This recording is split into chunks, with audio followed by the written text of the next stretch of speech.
El descubrimiento del ADN en realidad es un descubrimiento científico bastante reciente. Y bueno, cuando digo bastante reciente, es de 1953, cuando estos dos científicos, Watson y Crick, describieron la estructura de la doble hélice del ADN, diciendo que estaba compuesta por una serie de nucleótidos.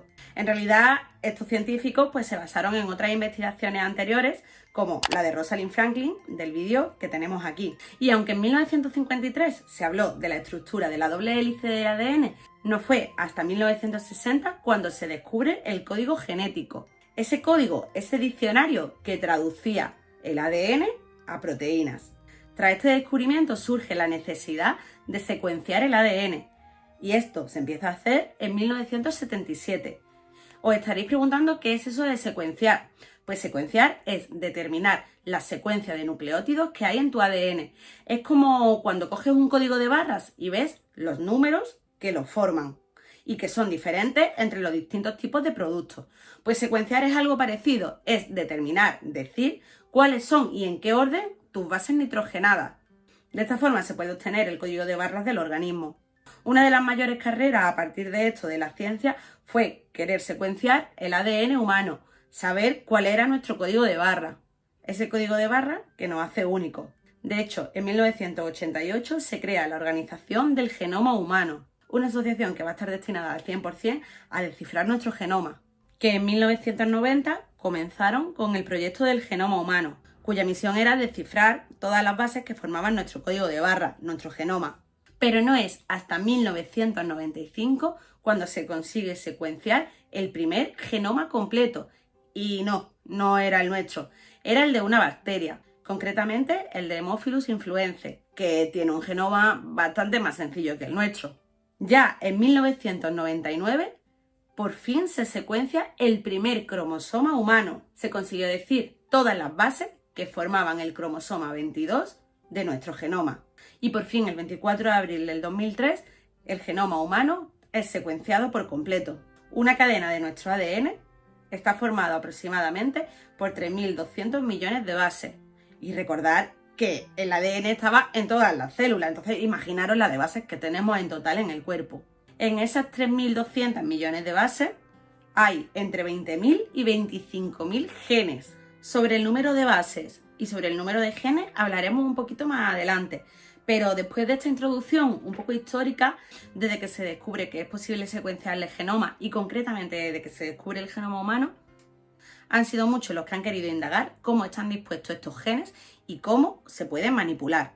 La ciencia ficción nos ha acercado mucho a esta manipulación genética, ya que han sido muchas las películas y las series donde el tema de manipulación genética ha estado muy presente. Seguro que sin saber nada de esta parte de la genética, ¿os suenan estos fragmentos de película? Nuestros científicos han conseguido lo que nadie ha conseguido hasta ahora. Sí, pero a ellos les preocupaba tanto si podían o no hacerlo que no se pararon a pensar si debían. El cóndor. El cóndor está a punto de extinguirse. Si yo fuera No. Si yo creara una bandada de cóndores en esta isla, usted no objetaría nada. No. Ahora, a los pocos segundos de vida, ya se podía saber el tiempo exacto y la causa de mi muerte. Lesión neurológica, 60% de probabilidad. Depresión maníaca, 40% de probabilidad. Trastornos cardíacos, 99%. Sus óvulos extraídos han sido fertilizados con esperma de Antonio. Tras la exploración nos han quedado, como ven, 2 chicos sanos y 2 chicas muy sanas. Naturalmente sin predisposición a ningún tipo de enfermedad hereditaria. Solo queda seleccionar al candidato más compatible. Primero podemos decidir el sexo. ¿Ya lo han pensado? Habían especificado ojos castaños, pelo oscuro y piel clara. Y es que muchas de las cosas que vais a ver en este vídeo os van a parecer ciencia ficción, pero no lo son. Esta ciencia, que es la ciencia del siglo XXI, se llama biotecnología y gracias a ella y a conocer el genoma vamos a poder diagnosticar enfermedades de forma precoz, diseñar nuevos medicamentos y vacunas, mejorar muchos de los productos que consumimos e incluso tratar la contaminación atmosférica o el cambio climático. De hecho, si estás viendo este vídeo después de marzo del 2020, te sonará la crisis sanitaria por el COVID-19 o el famoso coronavirus. Y seguro que has oído hablar en la tele de vacunas o técnicas de diagnóstico como la PCR. Pues todo esto tiene muchísima relación con el vídeo que vais a ver hoy. una pequeña introducción a la ingeniería genética y a la biotecnología. Estos procesos son muy complejos y se necesitan muchos conocimientos para manejarlos, pero ha llegado el momento que vosotros deis vuestros primeros pasos en la biotecnología. ¿Quién sabe si en el futuro seréis vosotros los investigadores que creen vacunas para futuras pandemias? Lo primero que vamos a conocer en este vídeo son las herramientas que nos permiten manipular el ADN. Con estas herramientas vamos a poder cortar trozos de ADN o incluso bases nitrogenadas. También vamos a poder pegar los segmentos de ADN que hemos cortado, como si de una tijera o un pegamento estuviésemos hablando. Estas tijeras y estos pegamentos que se usan para cortar y pegar el ADN se denominan enzimas. Las enzimas son un tipo de proteínas que, aunque nuestro cuerpo las sintetiza, también las podemos sintetizar de forma artificial en los laboratorios y que se usan a modo de tijera, serrucho o pegamento. Vamos a ver cuáles son estas herramientas y qué función tienen. Y ya después hablaremos de las técnicas de manipulación genética. Las primeras enzimas que vamos a ver son las exonucleasas. Estas se unen al ADN y cortan nucleótido a nucleótido desde el extremo, para así obtener nucleótidos aislados.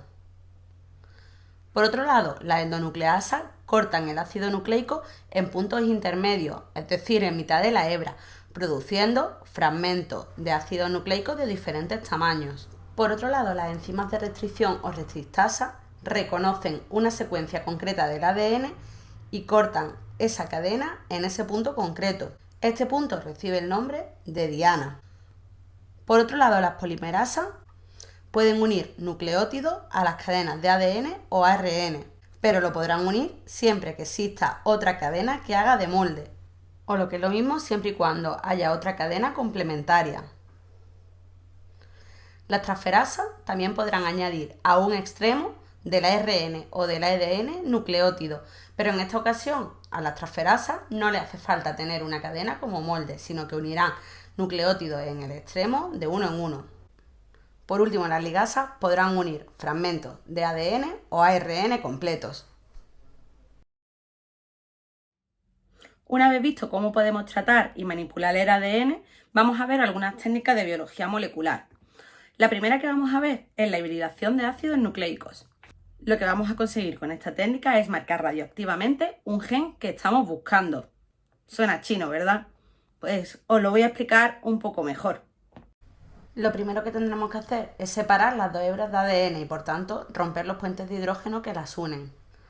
Una vez que están abiertas, para encontrar el gen que estamos buscando, se añadirá una secuencia de ARN que es complementario a ese gen. Este ARN está unido a una proteína que tiene fluorescencia, pudiendo encontrar posteriormente, a través de una microscopía especial de fluorescencia, los genes que están marcados. Una vez que sabemos cómo localizar un gen dentro de un cromosoma del ADN, vamos a ver una serie de técnicas de ingeniería genética que nos permiten clonar. Sí, clonar. Hacer una copia exacta de un organismo a partir de su ADN.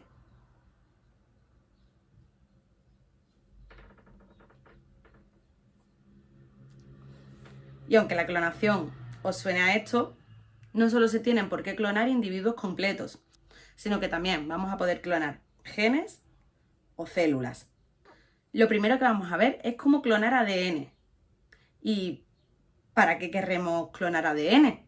Pues, por ejemplo, para producir en grandes cantidades ciertas proteínas. Seguro que os suena la insulina, esa hormona que segrega nuestro cuerpo, pero que los diabéticos deben pincharse, ya que su cuerpo no la produce. Pues para crear insulina en el laboratorio se necesita primero clonar los genes, clonar el gen de la insulina. De esta forma, una vez que has clonado el gen de la insulina, puedes producir en masa esta proteína. Voy a explicaros cómo es este proceso.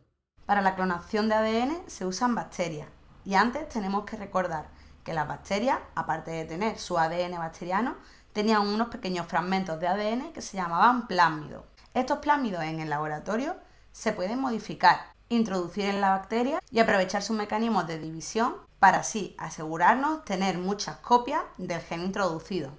En el laboratorio vamos a tener un plásmido bacteriano y un gen que queremos clonar. Imaginaros que es el gen de la insulina. Usando las enzimas de restricción o restrictasa, vamos a cortar el plásmido en un lugar deseado, para después introducir el gen y que las enzimas ligasas unan los extremos y tengamos un plásmido recombinante. Ahora este plásmido habrá que introducirlo dentro de las bacterias. Por diferentes técnicas, como por ejemplo un choque térmico, se pueden introducir en el interior de estas. El problema es que no es 100% efectivo. Habrá algunas bacterias donde el plásmido se haya introducido y otras que no. Para ello, este plásmido, aparte del gen que vamos a clonar, también tiene un gen que hace a las bacterias que lo poseen resistentes a un antibiótico.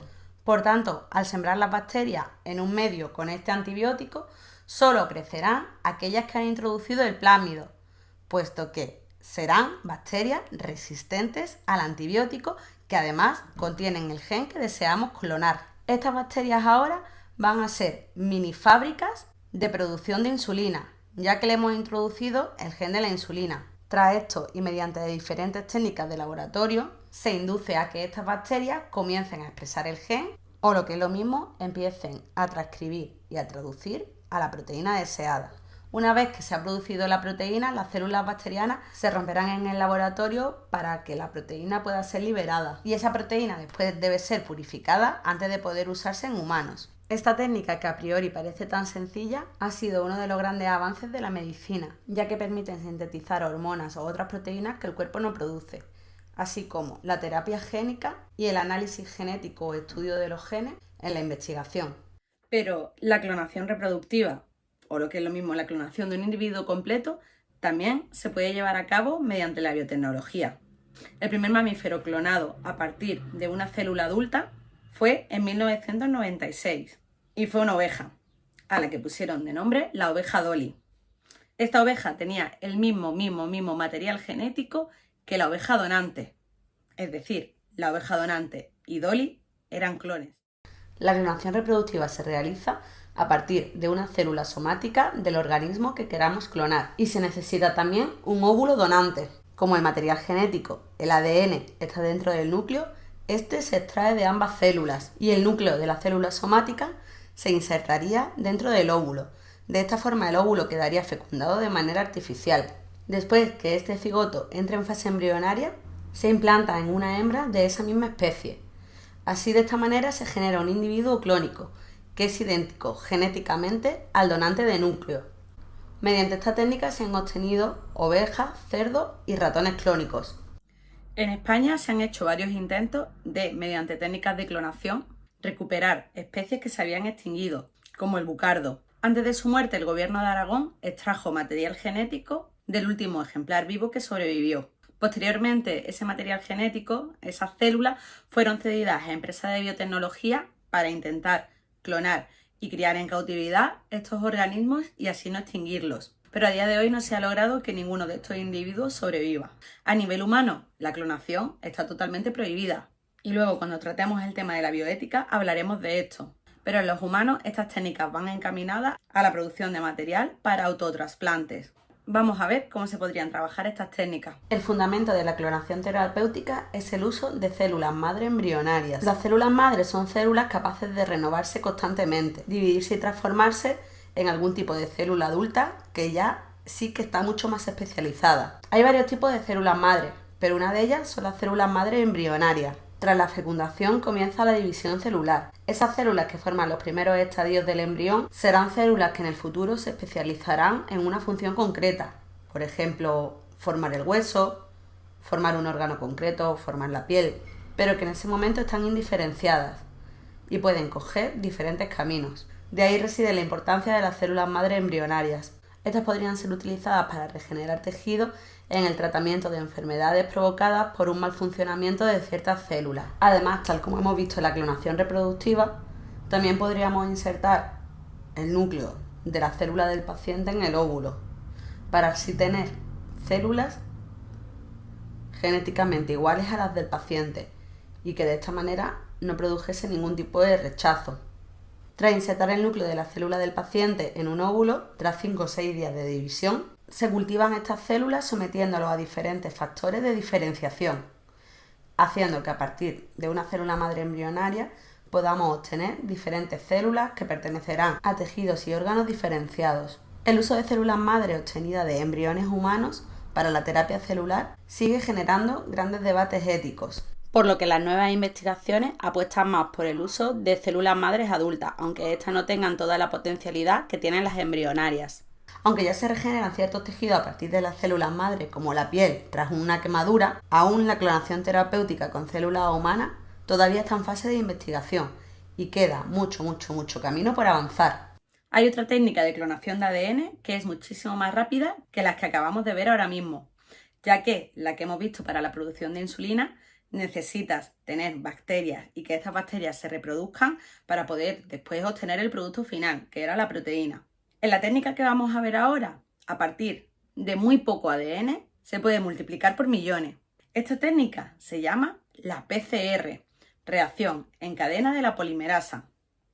Y esta es la famosa técnica que habéis estado escuchando hablar todo el tiempo durante la crisis del coronavirus. Ha desarrollado una orden para controlar el uso de pruebas de diagnóstica, sobre todo PCRs, en las comunidades autónomas y en España.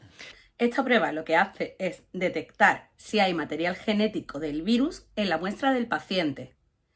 Y si lo hay, como este material genético será muy escaso, lo que hace la PCR es amplificarlo, multiplicarlo y multiplicarlo para que así pueda ser detectado.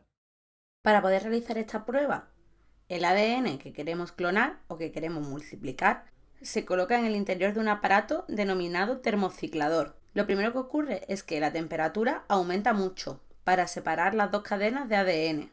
La temperatura romperá los puentes de hidrógeno que mantenían juntas ambas cadenas. Ahora el termociclador hace el proceso contrario, baja mucho la temperatura, enfriando así las cadenas y permitiendo que se unan a ellas unos pequeños fragmentos llamados cebadores y complementarios a la zona del ADN que queremos clonar. Sin estos cebadores, los nuevos nucleótidos de adenina, timina, citosina y guanina no se van a poder empezar a unir para alargar la cadena complementaria. Ahora la ADN polimerasa va añadiendo los nucleótidos que son complementarios a la cadena molde. De este modo se produce la síntesis de las cadenas complementarias, con lo que se completa el primer ciclo de replicación. Este ciclo se repite una y otra vez, de tal modo que el ADN se duplica de forma exponencial. De una hebra tenemos 2, de 2, 4, de 4, 8, de 8, 16, 32, 64. Esto se puede repetir incluso entre 20 y 40 ciclos. Si el termociclador repite este proceso 20 veces, habríamos amplificado, es decir, multiplicado el ADN casi en 1 millón de copias. Pero si hubiésemos repetido el ciclo 40 veces, nos encontraríamos con más de 1 billón. La clonación en bacterias requiere varios días, mientras que la PCR permite la clonación de ADN en varias horas.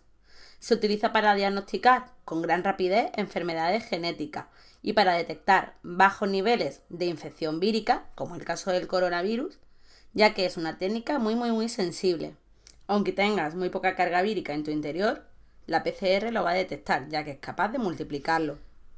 También esta técnica es muy útil en medicina forense, ya que con muy poca muestra del sospechoso se puede amplificar y obtener su ADN. Por ello la importancia de encontrar cualquier muestra biológica en la escena del crimen. Todas estas técnicas que acabamos de ver las engloba la genómica, una rama de la biología molecular que permite el estudio de los genomas completos, no solo el humano, sino de cualquier organismo.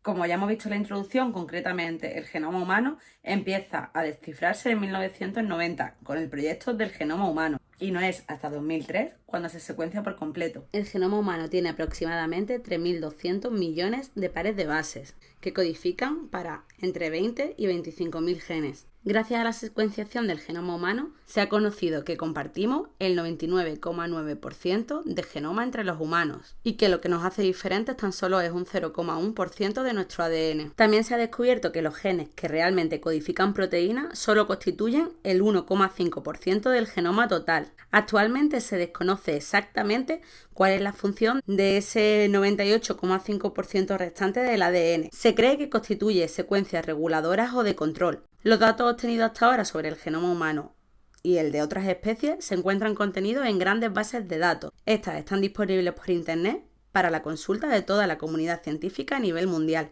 Conocer el genoma humano ha sido la gran revolución científica del siglo XXI, ya que gracias a él podemos localizar los genes de enfermedades genéticas humanas para ayudar en la investigación de esto, ya que conociendo la secuencia También sabremos la proteína que codifica y los defectos que en esta se ha producido. Además, saber esta secuencia nos permitirá desarrollar fármacos y tratamientos adecuados. También permite el diagnóstico precoz de las enfermedades, a su prevención o mejora de la calidad de vida.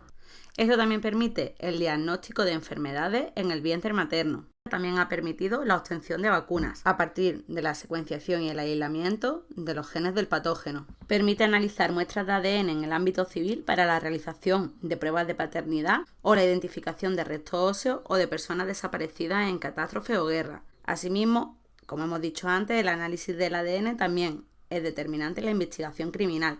También se ha podido amplificar pequeñas fracciones de ADN que se encontraron en restos fósiles y poder así conocer mejor las especies extintas. Además, se han realizado muchos estudios paleontológicos, incluso para determinar el parentesco evolutivo de las especies, que por ejemplo nos compara a nosotros, el Homo sapiens, con nuestros antepasados, como los neandertales o el Australopithecus, o ha permitido comprobar el grado de parentesco que tenemos con algunos simios, como el chimpancés. El descubrimiento del genoma, la ingeniería genética, el manipular organismos vivos o el aprovecharnos de los procesos que estos organismos realizan para la producción industrial, sumándole a esto el avance de la tecnología, hace que en los últimos años se haya desarrollado muy mucho la biotecnología. Con biotecnología nos referimos a toda la aplicación tecnológica que utilice sistemas biológicos y organismos vivos para la creación o modificación de productos o procesos para usos específicos. Como ya hemos ido hablando a lo largo del vídeo, hay muchas aplicaciones de la biotecnología en la medicina, en la elaboración de hormonas, vacunas o antibióticos, en todo lo que se refiere a terapia génica o modificación de genes, así como todas las técnicas de reproducción asistida o diagnóstico prenatal. El uso de la biotecnología en aplicaciones agrícolas también ha progresado muy rápidamente en los últimos años, sobre todo la modificación genética de plantas. Los objetivos suelen ser hacer plantas que sean mucho más resistentes a herbicidas, pesticidas, insecticidas y que así, cuando se apliquen estos, solo ataquen a las malas hierbas o a los patógenos, sin dañar la especie de interés. También se han desarrollado plantas que son mucho más resistentes al ataque de patógenos. Por ejemplo, a algunos cultivos de maíz se le ha transferido un gen bacteriano que hace que la planta fabrique una toxina para eliminar las larvas de un insecto que en ellas se depositan y que puede llegar a matar a la planta. También se le introducen genes que mejoran la calidad del producto. Por ejemplo, el arroz dorado es una variedad de arroz al que se le introducen unos genes que lo hacen rico en betacaroteno, un precursor de la vitamina A. También se introducen genes en las plantas para mejorar el sabor, el color o el dulzor, haciendo las frutas o verduras más atractivas. También se le introducen genes de hormonas que intervienen en la maduración de los frutos, para que así el fruto sea más resistente y pueda tardar más en madurar. Todo esto es lo que se denomina plantas o alimentos transgénicos. Y estos también se han dado en el mundo animal, para obtener animales que sean resistentes a determinadas condiciones ambientales o a diferentes enfermedades. También especies donde se ha incorporado la hormona del crecimiento, o animales que se le incorporan genes para que produzcan mayor cantidad de leche o una carne menos grasa. A nivel medioambiental, la ingeniería genética y la biotecnología también resulta muy útil para luchar contra algunos problemas medioambientales. Por ejemplo, creando bacterias transgénicas que son capaces de eliminar los vertidos de hidrocarburos o los plásticos de los mares. También se investiga la obtención de cultivos transgénicos, como por ejemplo del maíz o de caña de azúcar diseñados para la producción de biocombustibles, que sustituirán el diésel o la gasolina, siendo este un recurso mucho más limpio que los combustibles fósiles. A medida que se ha ido mejorando y desarrollando la ingeniería genética y la biotecnología, se han abierto puertas a la esperanza, sobre todo aquellas encaminadas a la cura de enfermedades, a la obtención de medicamentos y vacunas, o también a todas aquellas que prometen cambios en el medio ambiente o en el calentamiento global. Pero a la vez, estas técnicas despiertan cierta incertidumbre, sobre todo por los riesgos que muchas de ellas conllevan. Seguro que habéis escuchado hablar mucha controversia de los organismos transgénicos, ya que estos son organismos que se han modificado genéticamente, es decir, se ha tocado su código de barra, y aún no se sabe si llegan a ser los desencadenantes de ciertas toxicidades o alergias, o si plantas modificadas de forma transgénica van a ser especies invasoras en un futuro, desplazando a las especies autóctonas porque ellas son más resistentes que las que normalmente conviven en ese medio. Por ello, la Unión Europea establece una normativa muy estricta sobre los organismos que han sido alterados genéticamente, qué camino deben seguir después de usarlos. Además, también estos organismos, si son para uso alimentario, tienen que seguir unas normas muy estrictas de etiquetado, para asegurar que la población sepa que es un organismo modificado o transgénico. Por otra parte, el conocimiento del genoma humano y las posibles implicaciones que este tiene para la medicina o la sanidad, a menudo plantea muchos problemas éticos. Es decir, hasta dónde se puede llegar conociendo el genoma humano, qué puedo o qué no puedo experimentar con él, qué está permitido y qué no. Quizá esto suena a ciencia ficción, pero imaginad que llevásemos en nuestro DNI nuestro genoma y ese genoma informara de que de mayor vamos a padecer una enfermedad que es incurable. ¿Creéis que seríamos menos aptos de que nos contrataran en un trabajo u otro porque ya en nuestro DNI está la información al saber que de mayores vamos a padecer una enfermedad incurable? Para todas estas cuestiones que levantan un gran debate ético, hay un Comité Internacional de Bioética en la UNESCO que vela por la seguridad de cualquier actividad relacionada con la ingeniería genética, asegurando que toda ella cumpla los derechos humanos. Solo el paso del tiempo permitirá realizar una ingeniería genética segura y al alcance de todos, ya que a día de hoy los costes de ingeniería genética y biotecnología son muy elevados y no permite que todos los países o todas las sanidades puedan beneficiarse de estas técnicas. Además, seguro que llegará el día que el tratamiento de terapia génica dejará de ser un tratamiento experimental para convertirse en una técnica utilizada en el día a día, sobre todo en la terapia del cáncer, así como el tratamiento con células madre adultas, que permitan no tener que utilizar células madre embrionarias que a día de hoy suscitan tanto problema ético. En definitiva, aún falta muchísima investigación. Esto es solo el inicio de lo que se podrá llegar a hacer en un futuro y probablemente ese futuro esté en tus manos. La ingeniería genética es la ingeniería del siglo XXI. Por lo que probablemente en algún tiempo este vídeo esté totalmente obsoleto y sea prácticamente un documento histórico. Ojalá que muchos de los que estéis viendo este vídeo en un futuro me podáis comentar los grandes avances que se han hecho en la ingeniería genética y en la biotecnología. Así que en vuestras manos está. Animaros a la formación de la ciencia. Es un terreno que todavía queda muchísimo por explorar. Espero que os haya gustado el vídeo, que hayáis aprendido un poquito más sobre la ingeniería genética y nos vemos en el siguiente. ¡Adiós!